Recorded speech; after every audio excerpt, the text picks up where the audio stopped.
was cracking, cuz. Part 4. So King was put into a female's jail cell. Gina was calling all day looking for Christian, but didn't have the correct last name.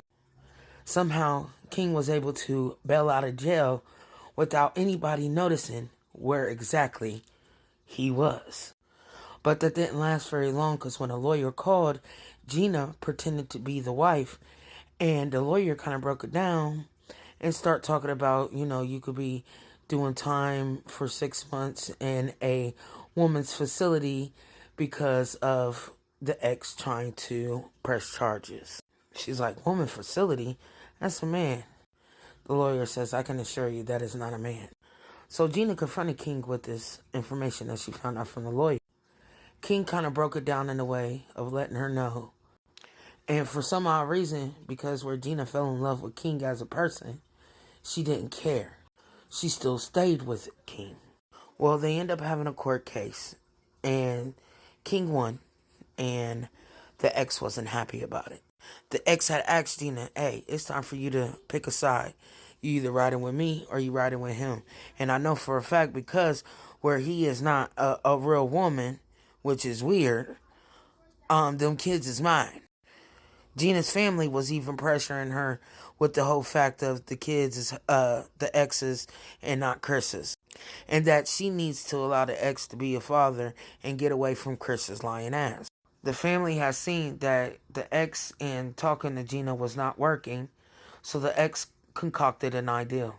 The ex and two buddy of his find King walking to his car, and they jump him and throw him in a car. They take him to a secluded area, and they ask him to show his genitals. King not wanting to do it, he's trying to fight him off, but it's 3 against 1, and they end up winning. They pull down King's pants. They see the scarring, because King did do bottom surgery also. They started asking questions like, well, mine ain't got the scar, whoa, so what you do? I go to a doctor? King just trying to be like, please, leave me alone.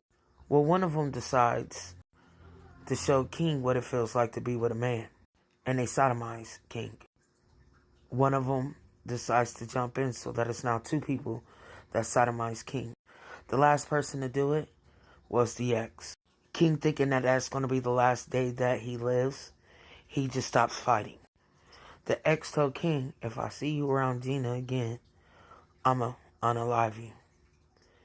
And King promised that he wouldn't go back to Gina.